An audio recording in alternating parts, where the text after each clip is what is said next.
Yo la verdad es que no sabía, tenía una idea de lo que es la atención multidisciplinar. Me parece que toda mi vida he hecho atención multidisciplinar a los enfermos, nunca he actuado solo, pero la atención multidisciplinar ahora me parece que es una actitud que trata de acelerar y mejorar la comunicación entre los distintos implicados en la atención de los pacientes. ¿Qué es la oncohematología? Tenemos una serie de tumores, como las leucemias agudas y crónicas, los linfomas, Hodgkin y no Hodgkin, el mieloma, el plasmocitoma y la amiloidosis, que son enfermedades emparentadas entre sí, que tienen unas peculiaridades biológicas, como es probablemente el único tipo de oncología en el cual nosotros podemos tomar muestras todas las veces que queramos para analizar el proceso patológico. Podemos analizar las muestras durante el tratamiento y después del tratamiento podemos analizar lo que queda, si es que queda algo, y medirlo a nivel molecular o de inmunocitometría. Con frecuencia, estas enfermedades son muy diseminadas y, por lo tanto, repercuten sobre otros órganos. Casi nunca son tratables por medidas locales. Somos los hematólogos, los oncólogos hematólogos, tratamos enfermedad diseminada casi siempre. Y luego tienen unas peculiaridades clínicas como afectación múltiple de órganos y sistemas, síntomas y complicaciones muy diversos y un rápido y frecuente desarrollo de fármacos muy eficaces, lo cual está cambiando continuamente cuáles son nuestros procedimientos de tratamiento. Las características de la enfermedad son que suelen ser graves, todo el mundo tiene en la cabeza que la leucemia, el linfoma, el mieloma son enfermedades muy graves, pero sin embargo no debemos olvidar que son enfermedades potencialmente curables en un número respetable de casos. El diagnóstico, aunque son solo media docena de enfermedades, un poco menos, resulta que las subclasificaciones que tienen implicaciones pronósticas son muy sofisticadas, probablemente derivado de la sofisticación que tenemos para el diagnóstico citológico, biológico, inmunológico, etc. Tenemos recursos terapéuticos que casi siempre van por delante del resto de la oncología, desde el principio del tratamiento de la leucemia aguda linfoblástica de los niños, que se empezó a utilizar el metotrexato y la sesmercaptopurina, hasta hoy seguimos siendo los primeros porque lo necesitamos, porque nuestros tumores no son extirpables por un cirujano. Y, como decía antes, tenemos moderadas y en algunos casos moderadas, en algunos casos altas posibilidades de curación.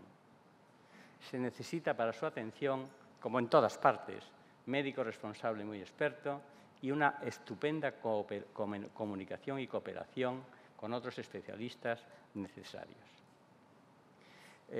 La comunicación entre los distintos participantes en el tratamiento de estos enfermos se hace clásicamente por los servicios tradicionales, servicios estructurados como servicios médicos, quirúrgicos y centrales, que nos comunicamos por medio de los partes de interconsulta, llamadas telefónicas y con mucha frecuencia y desde hace muchos años nosotros tenemos comunicación directa con el radiólogo que sabe de esto o que contesta más deprisa, con el patólogo que sabe de lo otro y de esa manera hemos generado una especie de atención multidisciplinaria muy elemental, pero que desde luego ha funcionado durante muchos años.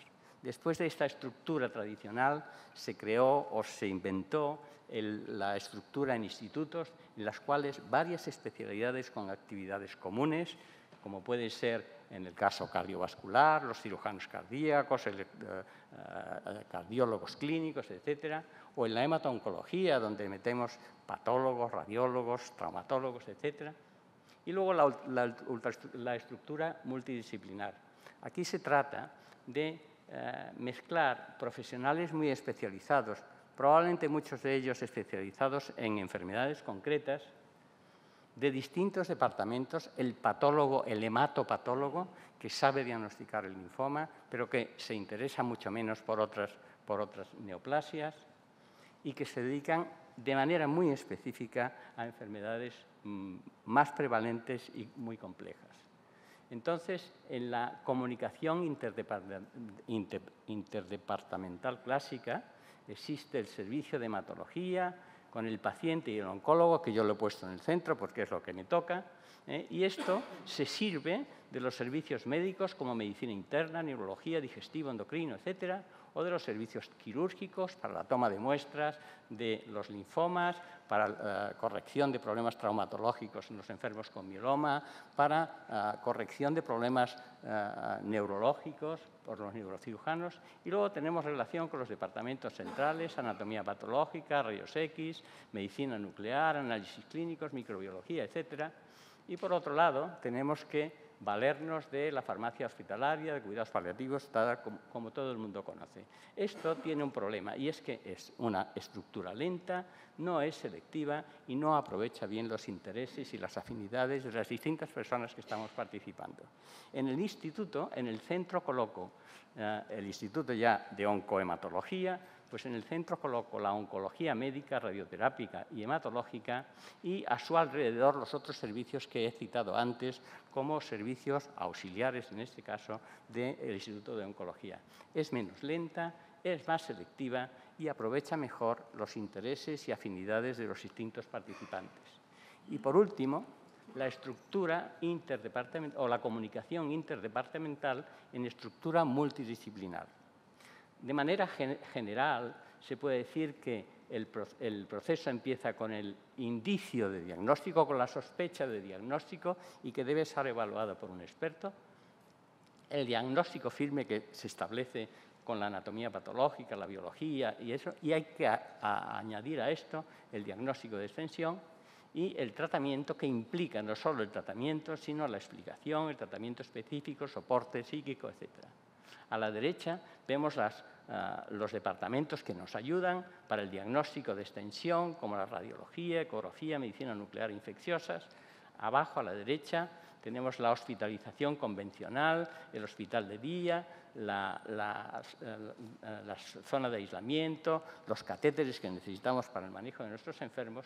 A la izquierda, empezando por abajo, los tratamientos con quimio y radioterapia, y arriba la anatomía patológica, citología genética y citometría y biología molecular. Esto es de una manera general, pero cada una de las enfermedades necesita unos expertos específicos para ellas.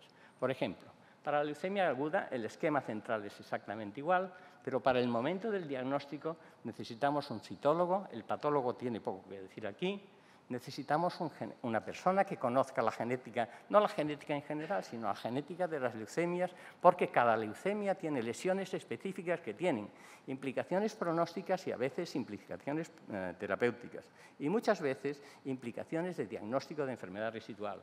No digamos nada de la citometría, que es capaz de medir una célula en 100.000 células, en una población de células en la que no se ve nada más que células normales. Somos capaces de ver por citometría una célula en 100.000, con lo cual estamos teniendo un concepto mucho más profundo de la curación de la enfermedad.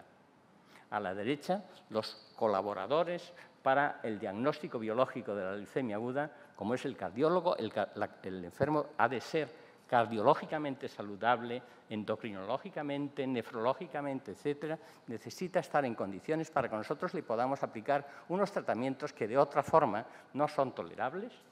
Y por otro lado, ya tenemos que colocar al enfermo casi siempre con leucemia aguda en hospitalización de aislamiento, necesita nutrición parenteral, necesita un catéter central que con mucha frecuencia tenemos que quitar y reponer inmediatamente, porque si no, no podemos seguir manejando al enfermo. Necesitamos unos infectólogos muy expertos que nos ayuden a manejar a estos pacientes, la quimioterapia intensiva, el trasplante, etcétera.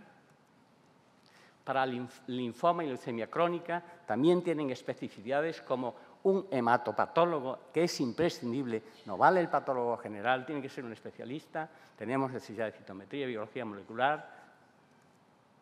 Para el mieloma también tenemos necesidad de la citología, citometría, biología molecular y genética, pero es muy importante el traumatólogo, que nos ayuda a manejar muchas de las complicaciones que tienen estos enfermos. Y por último, todo estas pequeñas estructuras intrahospitalarias, interservicio, necesitan reuniones periódicas.